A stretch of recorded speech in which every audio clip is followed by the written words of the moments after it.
திரு அருணன், எப்படி புரிஞ்சுக்கலாம்? பதட்டம் உங்க அணிக்கா இல்ல உங்களுக்கு எது திசையில் இருக்கக்கூடிய பிரதமர் நரேந்திர மோடிக்கா? எப்படி பார்க்கலாம்? ஒரு பிரதம மந்திரி எதிரொலி இருக்கு தம்பி, ரொம்ப இருக்கு. சரி பண்ணிடுவாங்க அணி. தொடர்ந்து பேசுங்க. அதாவது இந்த நாட்டினுடைய 1971 பொது தேர்தல்ல இருந்து பார்த்துக்கிட்டு வர்றேன். எனக்கு தெரிஞ்சு இந்த நாட்டின் எந்த ஒரு பிரதமரும் இவ்வளவு கீழிறங்கி பேசியதே இல்லை, நிச்சயமா சொல்ல முடியும். பல பேச்சுகள் இருக்கு, நான் அதுக்குள்ள போகல, இந்த பேச்சையே எடுத்துக்குவோம். ஓகே. இந்த பேச்சுல ஐயநாதன் ஐயா வேற ஒரு பாணிகளை சொன்னாரு, நீங்க வேறு சில நோக்குல கேள்விகள் கேட்டீங்க. எதிரொலி இன்னும் சிரமமா தொடர்ந்து பேசுங்க, சரி பண்ணிடுவாங்க. தொடர்ந்து பேசுங்க. ஆமா, ஆனா எனக்கு என்ன அடிப்படையான ரெண்டு விஷயம்னா, நீங்க நல்லா அது முழு பகுதி வாசிச்சு காமிச்சிக்க. அதுல முக்கியமானது கருப்பு பணத்தை பற்றி இந்த நாட்டு பிரதம மந்திரி பேசுறாரு. அம்பானி அதானி கருப்பு பணம் எவ்வளவு மூட்டைகள் ராகுல் காந்தி வாங்கினாரு, காங்கிரஸ் கட்சி அலுவலகத்துக்கு டெம்போல அந்த பணம் எவ்வளவு வந்துச்சு அப்படி என்று இந்த நாட்டு பிரதமர் கேட்கிறார்.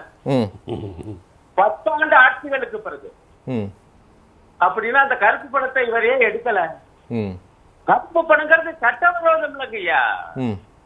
அப்ப இவருடைய ஆட்சியில வருமான வரித்துறை என்ன பண்ணிச்சு அதானி அம்பானிகள் கிட்ட? ஓகே. அமலாக்கத்துறை என்ன பண்ணிச்சு? பண விவகாரத்தை பொறுத்தவரையில இந்த ரெண்டும் தானே முக்கியம்.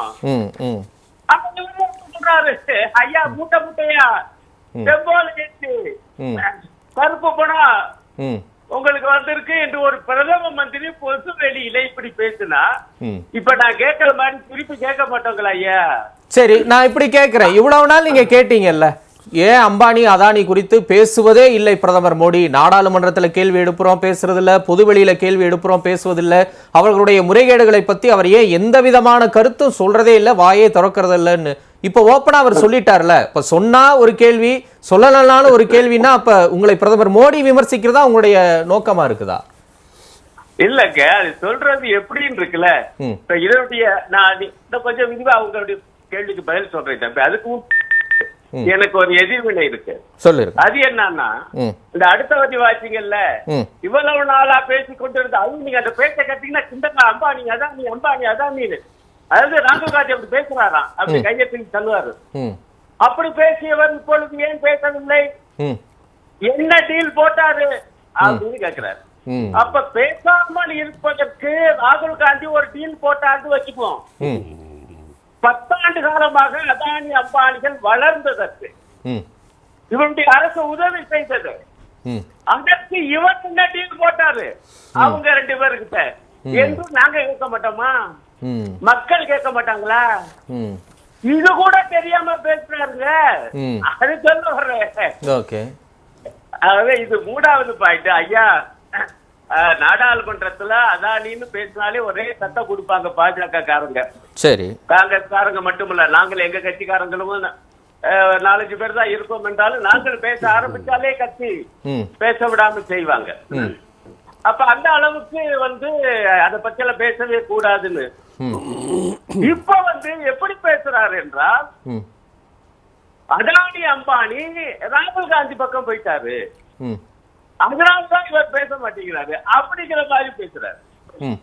நம்ம கேட்கிற கேள்வி என்னன்னா, இந்த கள்ள கூட்டு, அதாவது இந்த நாட்டில் முதலாளித்துவத்தை வளர்த்து கொண்டு வர்றாங்க பாஜக அரசு, அதிலேயும் பெரும் முதலாளிகளை வளர்க்கிறாங்க.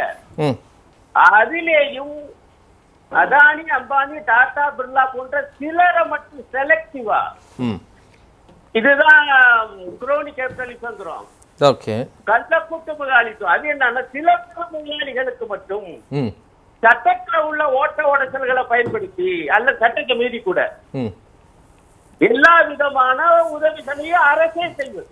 சரி, இந்த அதே போல பொதுத்துறைகளை இவங்களுக்கு விற்பது, அதை பத்தி ஐயா சொல்லிட்டாரு. இத பத்தி தான் நாங்க வேண்டி கேட்டோம். ஐயா, இந்த நாட்டுல உடனடியா முதலாளித்துவம் போயிடணும்னு சொன்னீங்க, நாங்களே சொல்றோம். தனியார் துறை வேண்டும், பொதுத்துறை வேண்டும், கூட்டுத்துறை வேணும். இப்ப சரி, ஆனா பொதுத்துறை வேணுச்சு அதை கொண்டு போய் தனியார் துறை ஏன் கொடுக்குறீங்க? பொதுத்துறையை நீங்க நடத்துங்க அரசு, அதற்கு போட்டியா தனியார் துறை வரட்டும். இவங்க என்னன்னா ஒரு சில பெருமுதலாளிகளுக்காக பொதுத்துறையை ஒழிக்கிறாங்க. அதான் வந்துட்டீங்க. இல்ல நான் என்ன சொல்றேன், பெருமுதலாளிகளிடம் மட்டுமே 14 லட்சம் கோடி சொத்து இருக்கு, 22 பேரை மட்டும்தான் மோடி வளர்த்துக்கிட்டே இருக்கிறாருன்னு தொடர்ச்சியா இந்த ஒரு வாரமா ராகுல் சொல்றாருல, அந்த விமர்சனத்தை உடைக்கும் விதமா பிரதமர் மோடியினுடைய கருத்தை நாம பார்க்கலாமா? ஏன்னா கருப்பு பணத்தை அவரிடம் இருந்து பெற்றிருக்கிறா, எவ்வளவு டெம்போ போச்சுன்னு எந்த பெருமுதலாளிகளை வைத்து மோடியை ராகுல் கேள்வி கேட்டாரோ அந்த பெருமுதலாளிகளே விமர்சிக்க தொடங்கி விட்டார் மோடி அப்படின்ற ஒரு பாசிட்டிவ் நோட் மாதிரி இது வராதா? அந்த விமர்சனம் இது உடையாதான்னு கேக்குறேன். இல்லங்க, இவரால அதுக்கு பதில் சொல்ல முடியல. இப்ப நம்ம பேசுனதுக்கெல்லாம் பதில் சொல்ல முடியல. ஆகவே என்ன பண்றாருன்னா, ஐயா அதானி அம்பானி எங்க ஆளு, மோடி ஆளு அப்படிங்கிற உண்மை மக்களுக்கு தெரிஞ்சு போச்சு. இப்ப இல்ல அவர் எங்க ஆளு இல்ல, அவர் ராகுல் காந்தி ஆளு என்று அந்த பக்கம் தந்திரம் திருப்பி விடுறாராம். ஆனா இவர் பேசிய பேச்சு இவருக்கு எதிராக போயிடுச்சுங்கிறேன். சேம் சைடு போலுங்கிறதா ஏன் பாயிண்ட். அதுக்குதான் சொன்னேன், இப்ப கருப்பு பணத்தை ஏன் எடுக்கல நாங்க கேட்போம். டெம்போ உங்க பாஜக வந்துட்டா நாங்க கேட்போம். அடுத்த பாயிண்ட் இன்னொன்னு தப்பு வேற இருக்கு. அது காங்கிரஸ் இப்ப வெளியிட்டு வீடியோவை, அது என்னன்னா அதானி அம்பானி பற்றி சமீபத்துல இந்த தேர்தல் பரப்புரையில ராகுல் பேசல என்பதே தப்பு. இந்த தேதி வாரியாக இந்த மே மாசம் முதல் வாரத்திலேயே ஒவ்வொரு தேதியா அவர் எப்படி பேசியிருக்காரு என்பதை சொல்லியிருக்காரு. மூணாவது பாயிண்ட் தம்பி, நீங்க சொன்ன ஒரு விஷயத்துல நான் ஒரு சின்ன விளக்கம் சொல்லணும். சொல்லுங்க. இப்ப ராகுல் காந்தி 16 லட்சம் கோடினா அவங்க கிட்ட எல்லா சொத்தையும் எடுத்து பறிச்சு கொடுக்கறதுங்கிற அர்த்தத்துல பேசுறதா நான் நினைக்கல. அரசாங்கம் அவங்களுக்கு நான் கள்ள கூட்டுன்னு சொன்னேன் பாருங்க, 16 லட்சம் கோடிக்கிறது என்ன, இந்த மாதிரி வரவு கடன் தள்ளுபடி, இந்த மாதிரி பெருமுதலாளிகளுக்கான அந்த கார்பரேட் டாக்ஸ் 30% இருந்து 22% குறைச்சது, இந்த மாதிரி விஷயங்கள் மூலமாக மக்களின் வரி பணம் அவங்களுக்கு போயிருக்கு. இனி போகாது, இனி அது மக்களுக்கே வரும். இதுதான் அவர் சொன்ன மெயின் பாயிண்ட். அதுவே தாங்க முடியாம தான் இந்த இன்னும் கொடுமையான ஒரு பச்சையான ஒரு வாதம் மக்களை பார்த்து, உங்ககிட்ட 2 எரும மாடு இருந்தா ஒரு எரும மாட்டை இந்தியா கூட்டணி கூட்டிட்டு ஓட்டிக்கிட்டு போயிடும் என்கிற படு கேவலமான அந்த பொய்யுரை. ஓகே, இதெல்லாம் நீங்க ஒட்டி பாக்கணும். இதெல்லாம் பேச போய் இதுக்கெல்லாம் பதில் சொல்ல முடியாம இப்படி ஒளரி கொட்டி இந்த எரும மாட்டு கதையை சொல்லி ஒளரி கொட்டி மாட்டிக்கிட்டு கடைசியா யார சொன்ன ஒரு ஐடியான்னு நினைக்கிறேன். ஐயா நீங்க அதானி அம்பானிய கொஞ்சம் ராகுல் காந்தி பக்கம் தள்ளி விடு, நாம தந்துக்கலாம் ஐயா அப்படிங்கிற மாதிரி அவர் பேச ஆரம்பிச்சு இப்ப நாங்க இப்படி கேள்வி கேட்கிறோம், மக்கள் இப்படி கேள்வி கேட்கிறார். தொடர்ந்து பேசலாம். திரு அருணன். இல்ல அதாவது வலதுசாரி நண்பர் பலபடி இப்போ வலதுசாரி நண்பர் நம்ம அதானி அம்பானி பற்றி எழுப்பிய அந்த முக்கியமான கேள்விக்கு பதில் சொல்லாம வழக்கம் போல அங்கிட்டு அப்படி சுத்தி வர்றாரு. நாட்டு பிரதம மந்திரி சொல்றாருங்க, அதானி அம்பானியிடமிருந்து எத்தனை மூட்டை கருப்பு பணத்தை ராகுல் காந்தி பெற்றார், அவங்க கட்சி ஆபீஸுக்கு, காங்கிரஸ் கட்சி ஆபீஸுக்கு டெம்போல இப்ப எவ்வளவு போச்சு அப்படின்னு கேட்கிறார். இதன் மூலமாக அவரை ஒப்புக்கொள்கிறார் அந்த 2 பேரிடம் கருப்பு பணம் இருக்கிறது என்று. சரி, ஆகவே இப்ப முக்கியமான கேள்வி, அந்த கருப்பு பணத்தை கைப்பற்றல, கருப்பு பணம் இருக்கு சொல்றாரு. சரி, ஏன் கைப்பற்றல நம்ம கேட்டா அதுக்கு பதிலே சொல்ல மாட்டேங்கிறாரு அந்த வலதுசாரி நண்பர். அடுத்த பாயிண்ட், ஐயா மோடி தங்கமானவரியா, அவர் மேல ஊழல் குற்றச்சாட்டே கிடையாது. அவர் மேல எப்படி ஊழல் குற்றச்சாட்டு வரும்? ஊழலையே அவர் சட்டப்பூர்வமாக்கிட்டார்ல. ஐயா ஊழலை சட்டப்பூர்வமாக்கிட்டா அது ஊழல் கிடையாது. அதுதான் இந்த தேர்தல் பத்திரங்கள் என்பது. அதுல என்னமோ வெளிப்படைத்தன்மை சொல்லி இன்னொரு நண்பர் பிரமாதமா இங்க முழங்கினாரு. ஐயநாதன் ஐயா பதில் சொல்லிட்டு, ஆனா ஒரு பாயிண்ட் விடுபட்டது. ஒரு ஆங்கில ஏட்டுல தம்பி ஒரு முழு பக்க செய்தி கட்டுற 41 கம்பெனிகள் பெயரை போட்டு, இந்த 41 கம்பெனிகளும் பாஜகவுக்கு தேர்தல் பத்திரம் வாங்கி கொடுத்திருக்கு. இந்த 41 கம்பெனிகள் மீது பத்திரம் கொடுத்ததுக்கு முன்போ அல்லது பின்போ இந்த வருமான வரித்துறை ரெய்டோ அல்லது அமலாக்கத்துறை ரெய்டோ அல்லது மத்திய புலனாய்வுத்துறை ரெய்டோ நடந்திருக்குன்னு சொல்லி அந்த தேதி வரையும் அதை நடந்தது பூரா போட்டிருக்காரு.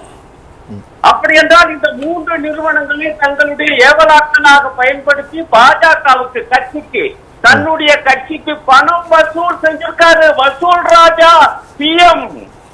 இந்த மோடியா ஊழல் செய்யாதவர். ஏதாவது ஒரு நியாயமா பேசுனா நம்ம வலதுசாரினா மனசாட்சியே இருக்காது ஐயா. இல்ல அதே போல அவருடைய இதர பேச்சுக்கள் பற்றி இஸ்லாம் பத்தி எல்லாம் அவர் வந்து பேசிட்டு இருக்க. நான் என்ன கேட்கிறேன், ஒண்ணு இல்ல திரு அருண், மறுபடியும் அம்பானி அதானி பற்றிய ஒரு பேச்சு வருது. தொடர்ச்சியா இந்த பெரும் பணக்காரர்களிடம் இருந்து நான் பணத்தை வந்து மக்களுக்கு செய்வோம், மக்கள் பணம் மக்களிடமே செல்ல போகிறது அப்படின்ற உறுதிமொழி எல்லாம் கொடுக்குறீங்க. இந்த 5 மாநில தேர்தல் காலகட்டம், அதற்கு முன்பா நாடாளுமன்றமே இந்த அதானி விஷயத்துல ரொம்ப கொந்தளிச்சிருந்தது. திரும்ப திரும்ப ராகுலோ எதிர்கட்சியோ அதானி குறித்தோ இல்ல அவர் திடீர் பணக்காரரானது குறித்தோ தொடர்ந்து சொல்லிக்கிட்டே இருந்தீங்க. 5 மாநில தேர்தல்களையோ இல்ல அதை தொடர்ச்சியா வந்த பல இடைத்தேர்தல்கள் களத்திலேயோ அது எதிரொலிக்கல.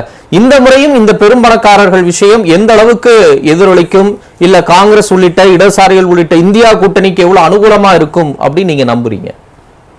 ஏங்க பிரதமர் பேச்சிலேயே எதிரொலிச்சிருச்சுலங்க. இது போதும் நினைக்கிறீங்களா?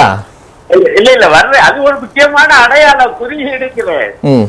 இதற்கு முன்பு அந்த 5 மாநில தேர்தலின் போது மோடி இப்படி பேசினாருங்களா ஐயா? இல்ல ராகுல் பேசினாரே, மக்கள் அந்த கருத்தை ஏற்றுக்கொள்ளலையே, இப்ப ஏத்துப்பாங்க நீங்க நம்புறீங்களா? இல்ல மோடி வந்து அம்பலப்பட்டு விடுவார் அப்படிங்கறதையும் நம்புறீங்களான்னு கேக்குறேன். அதுக்குதான் உதாரணம் சொல்றேன். முன்பு போன்ற நிலைமை இப்ப இல்ல. 5 மாநில தேர்தல் இந்த மாதிரியான இந்தியா கூட்டணி என்பது உருவாகி வரல.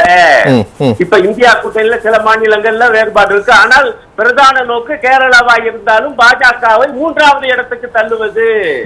ஆகவேதான் காங்கிரஸ் அணிக்கும் கம்யூனிஸ்ட் அணிக்கும் இடையே போட்டி. இது எல்லாருக்கும் தெரியும். அதை வேணா அவங்க திரும்ப திரும்ப சொல்லுவாங்க. ஆனால் உத்தரப்பிரதேசத்துல அகிலேஷ் யாதவ் கட்சிக்கும் காங்கிரஸ் கட்சிக்கும் கூட்டணி. பீகார்ல காங்கிரஸ், தேஜஸ்வி யாதவ், கம்யூனிஸ்ட் 3 கம்யூனிஸ்ட் கட்சிகளுக்கு இடையே கூட்டணி. ஆகவே இந்த அதே போல டெல்லியில கூட ஆம் ஆத்மி கட்சிக்கும் காங்கிரசுக்கும் கூட்டணி. ஆக இதெல்லாம் பார்த்து மிரண்டு போயிட்டா இன்றைக்கு எவ்வளவு தூரம் இறங்கி வந்து பேச முடியுமோ அந்த மாதிரி இறங்கி வந்து இந்த நாட்டு பிரதம மந்திரி பேசுறாரு. எங்க இப்படி யாராவது பேசுவாங்க மக்களை பார்த்து என்ன கேட்கிறாரு? இது நம்ம இந்த இந்தியா போக வேண்டிய பாதை ராமராஜ்யமா அல்லது ஓட் திகாத்தா, வாக்கு திகாத்தான்னு கேக்குறாங்க. திகாத்தி அப்படின்னா யார சொல்றாருன்னு எல்லாருக்கும் தெரியும். அந்த மதமா இந்த மதமானு கேட்கிறாரு. தேர்தல் ஆணையம் விதிப்படி அப்படி பேசி ஓட்டு கேட்க கூடாது. தேர்தல் ஆணையம் எனக்கு என்னன்னு கள்ள மௌனம் சாதிக்குது. ஏற்கனவே பேசின பேச்சுக்கு அவருக்கு நோட்டீஸ் விடாம பாஜக தலைவருக்கு நோட்டீஸ் விடுது. அப்படியாப்பட்ட தேர்தல் ஆணையத்தை உருவாக்கி வச்சுட்டு இவங்க எல்லாம் ஊழல் இல்ல, மோடி மாதிரி தங்கமான மனுஷன் உண்டாயா, சுத்தமான மனுஷன் உண்டாயான்னா நிச்சயமாக மக்கள் கேட்டு ஏமாற மாட்டாங்க.